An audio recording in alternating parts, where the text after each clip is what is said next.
Hey everybody, it's Thursday night and I don't have a lot of time. I got about 4 things going on at the same time, but I do want to shoot a quick video showing you Butterbean's very first water change where he's not going to get brackish water. I'm using my regular siphon hose and I'm actually doing a pretty big water change this time. I'm going to do about a 50% and then I'm going to actually just refill it with regular water right from my tap. Now remember, my water's already been pre-conditioned and I have no ammonia or chlorine or anything like that in my water, so I can do this, but it is going to take it from a specific gravity of around 1.008, which is where I normally keep it, and I guess in theory I'm going to cut that roughly in half if I do a 50% water change.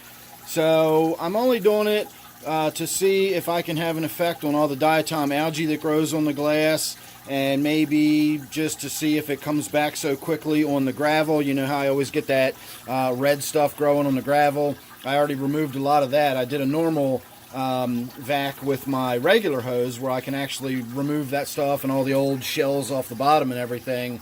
But I was honestly having a hard time doing it because there was so much diatom algae on the glass that I couldn't see. I should have wiped that down first, but I didn't. So while I was doing that, I decided, you know what?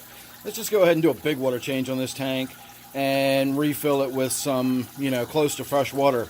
So this will probably take it down below the threshold of what would technically be called brackish, but it's still going to have, plenty of marine salts in it. It's still going to be very hard water. It just won't quite be brackish. And I'll do a longer video. I'll talk about all this for those of you who aren't quite sure what brackish water is and what I'm talking about by, not quite still being brackish and so on and so forth. But to my knowledge, this will be the first time in his life, quite possibly, that Butterbean has ever been in anything other than brackish water. I bought him out of a tank that was in brackish, and I brought him home, and he's been in brackish water ever since. So, again, this is going to be his first water change where we actually put fresh water back in rather than the brackish. So that's about it. I just wanted to do a quick update and let you know he's not terribly unhappy now. He never really likes water changes, but I think he kind of understands what's going on.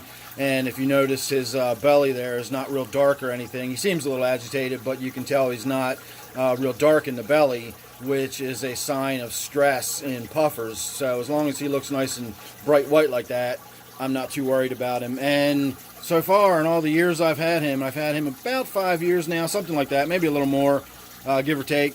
I have never seen him puffed up either, so I'm happy to say that. I never want to see him puffed up because that is a sign of extreme stress, or distress, I should say. Duress, maybe even we could go so far.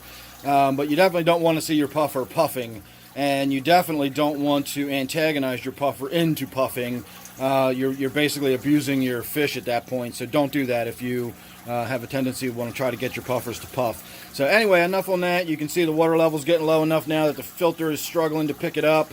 I do have a surface skimmer on here that is not plugged up, so it's actually sucking air right now at the same time, and that is going to make it difficult for me to get my filter restarted if I don't do something about that right now. So I'm going to say thanks for watching. Make sure you subscribe. You don't want to miss any of the updates on this one.